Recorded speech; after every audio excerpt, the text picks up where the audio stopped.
Hi, Kadosti. Actually, I was contemplating if I should share this with you, but I think you deserve the truth. Maybe some of you have noticed that my husband is no longer joining my content. If you would see the old videos, we have taken down those videos. This is your story. This is your love. This is your cry. Your PakFil love story.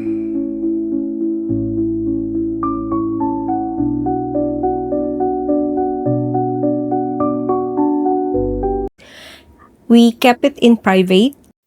Hi Kadosi! Welcome to our channel.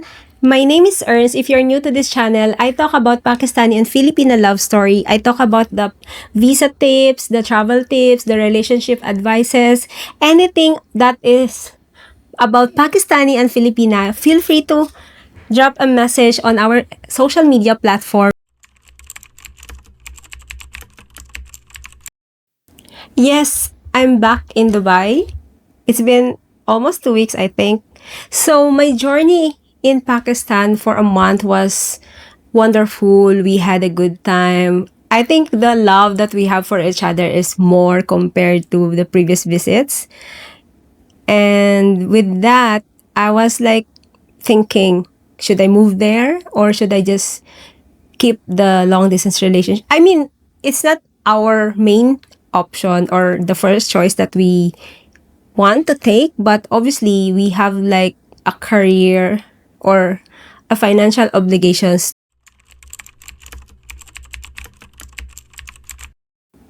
So how was my stay in Pakistan for a month as a Filipina? I have stayed in Islamabad most of the days that I was in Pakistan. I would say that living in Islamabad, I'm not sure with the other city or other villages, but I don't think I can live in a village. My way of life is somehow a bit comfortable here in Dubai. So for me, it's important for me that I have all those things that I used to do here in Dubai. And Islamabad is a city wherein I can find things that I'm used to it. So basically, Islamabad is a city where you can get most of the things that you need, like the basic and even the pampering treatments that I can get from here.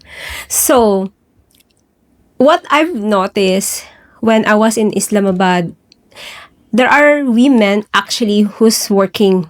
It's not true that women are not allowed to work in Pakistan. In the city, you would see a lot of women are working in a hotel, spa, restaurant, in a shopping malls. So it's a misconception that people think when you're in Pakistan, you cannot really have the job or you cannot go out alone. Maybe it's preference of a family, like your husband's preference, but as long as you know that the places that you're going to is safe, you can go out alone. But if you're new to the place, obviously you still have to practice precautions, right?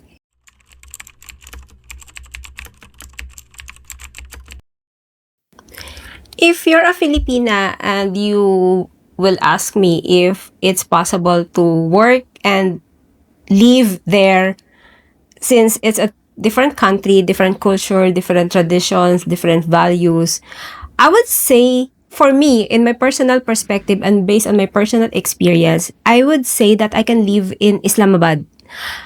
As long as I live in the city, I think I can because everything I can get it there. And working is somehow an option for me to work remotely. So, well, now I'm working full time in a remote setup. So basically, I can work anywhere I can.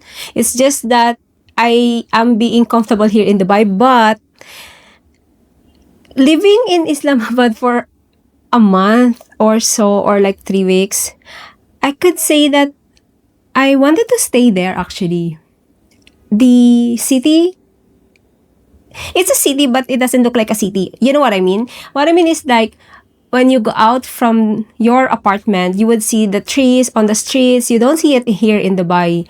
You would see some greenery, like luscious green. So basically, it gives you a relaxation. It's in like pleasing to the eye.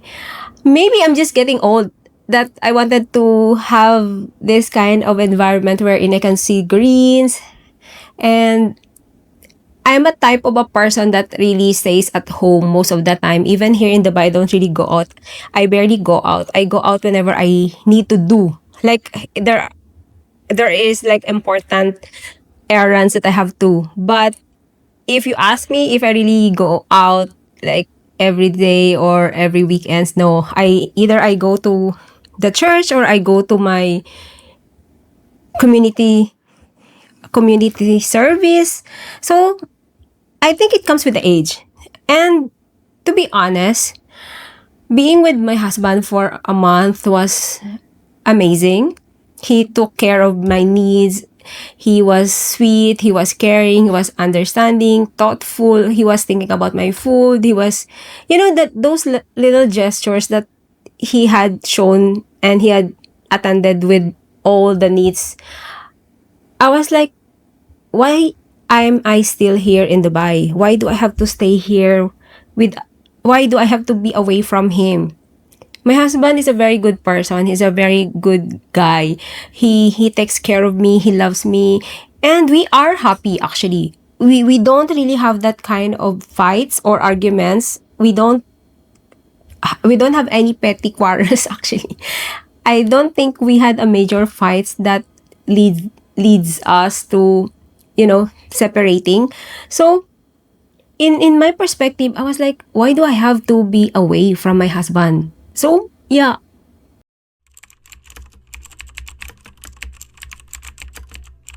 By the way, I've seen one Filipina who works in a hotel spa.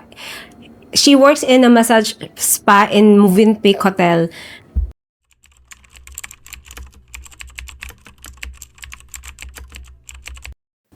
Okay, let's talk about the pros and cons of living in Pakistan as a Filipina.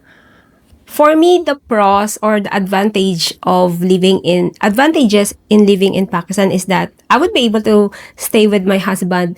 I am happy, to be honest. I was very happy when I was in Islamabad or in Pakistan with my husband for like more than a month.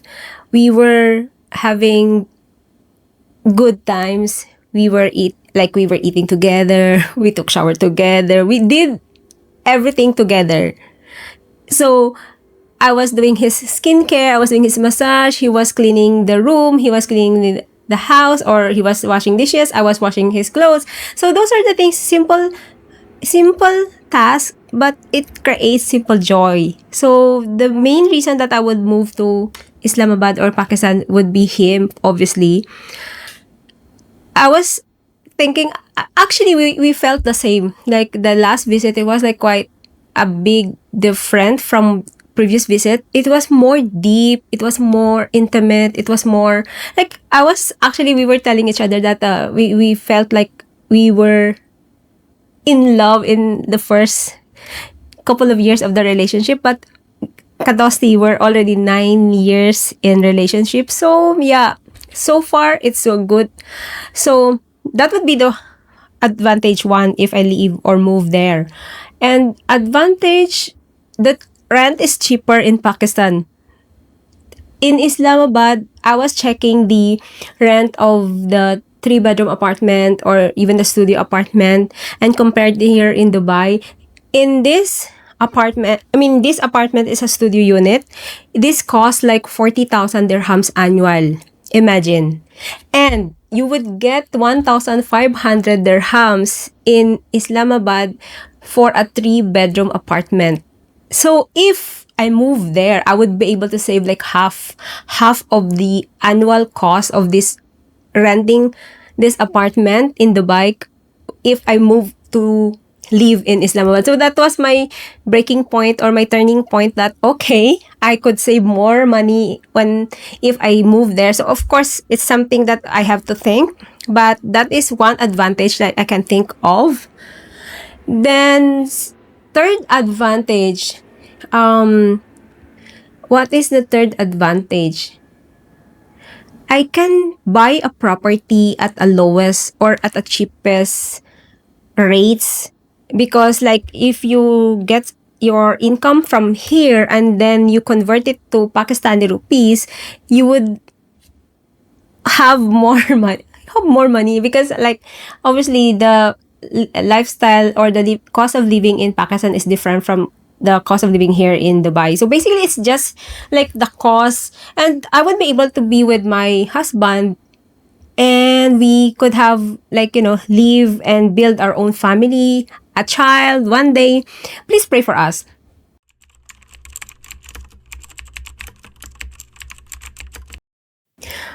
The disadvantage or the cons of living in Pakistan is that obviously it's totally different culture, different country, different traditions. If you're Christian, don't worry about it, because there is like a Catholic church in Islamabad. I'm not sure if in the other city or if in the other villages it would be available. So that would be like a restriction or a disadvantage if you're not a Muslim. So I'm not a Muslim, I'm a Catholic Christian, and in Islamabad there is a Catholic church, which as per checking, they have an English mass on every Sunday. So that would be a good advantage for me, that I can still practice my belief. So the cons most likely is like adjusting to the tradition, to the culture, because you cannot do the things that you're used to do if you live in a country wherein you are liberated. You're wearing shorts or skirt or sleeveless or anything that shows skin. So you have to respect the country's values or tradition. You cannot practice what you are used to from your home country, because obviously it's a Muslim country and you have to respect their tradition, right? Then the second disadvantage would be if you don't live in the city and you live in the village. I don't have any experience living in the village, but I've seen like when you go to the Marina, Tiagali, those are like not really a city. So you would see that people there are more conservative. So I'm not sure if you would be able to get all the things that you're used to. For example, if you live comfortably in some other country and then all of a sudden you have to go to the village. Another disadvantage is the electricity in Pakistan is like on and off, especially during summertime. So if you don't have the UPS or the backup or the generator, it would be tough if you're used to the air-conditioned room. Like for me, I'm here in Dubai. The weather in Dubai is quite humid and hot. So basically all the buildings here have air condition. So we don't really get exposed with too much heat. Well, except if you walk outside. In Pakistan, that would be disadvantage if you don't have the UPS. But anyway, there's a solution for every problem. And okay, one more advantage. I'm mixing disadvantage and advantage. The advantage for me is the weather in Pakistan. They have 4 seasons. So when I was there in August, I love how it rains. Though I'm so sorry, I feel bad for those who died from the flood. I'm sorry and I pray for your soul. But for me, not seeing the rain for like years or the longest time, the weather in Pakistan, it gives you that feeling of, like remembering the old days while I was in Philippines, my childhood memories wherein we play and go out in the rain and take shower, like the shower rain. So yeah, during the time that I was there, I felt like I was at peace, I was relaxed, I was calm. So yeah. And what else? Okay, this would be the major one last disadvantage, because obviously if I would share everything like advantage and disadvantage, there would be so many. But this what I'm mentioning here is just the concerns that I have. So last would be the food. Food, I love Pakistani dish. I love how the Pakistani chef are making the food. It's just that the spiciness, I cannot take too much spicy, like eating it every single day, because the problem is my stomach. I have like acidity. So every time I eat spicy, even if you order non-spicy, the people there would, I mean, I can get non-spicy. It's just that I cannot tolerate eating a lot of meat all the time. I was born and raised in a place wherein the ocean is 5 minutes away from my home. So we used to get eating a lot of seafood. So Kadosti, Filipina who's staying in Pakistan, especially in Islamabad area, where do you get your fresh seafood? Because when I was there, obviously we were staying in an Airbnb and I don't have the capacity, or what is, I don't have the time to cook that much because of the limited resources. So if I start, or if I move there, of course I have to find places wherein the fresh seafood would be available. So I just hope that I can still get the food that I used to. Because obviously, if I live there, I would be able to cook my own food. So that's not a problem, actually. The only problem is when you order food from restaurant, which is, I'm so thankful, actually, because they have Food Panda. So if you're very picky with food and you don't eat spicy, you can order from Food Panda. There are international, and there are also good restaurants. By the way, shout out to the Basha Istanbul restaurant. That's my favorite restaurant now because I love the food in Basha Istanbul. I hope they see this, right? And invite me next time. So that's it for the pros and cons, or the advantages and disadvantages if you want to leave or move to Pakistan. Thank you so much mga kadosti. If you reached to this point of this video na nandyan pa rin kayo, thank you so much for always your love and support, even though my husband will no longer be part of this journey. By the way, since we're talking about the love story, this would be your platform to share your love stories, even if it's a failure or if it's a successful or you're still in a long distance relationship.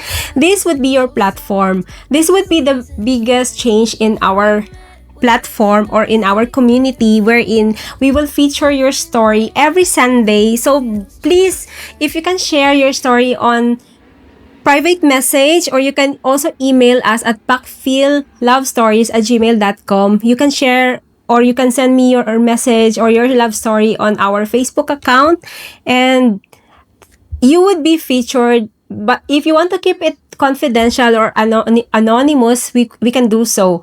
So please try to share your love story, because other ladies or other people, other kadosti will be learning from your experience. And if you share your story with us, you can get our visa bundle B with the letter templates, meaning if you want to apply for the Pakistan visa, you would get the guide, the steps, and also I would be sharing you the bundle B with the templates for free.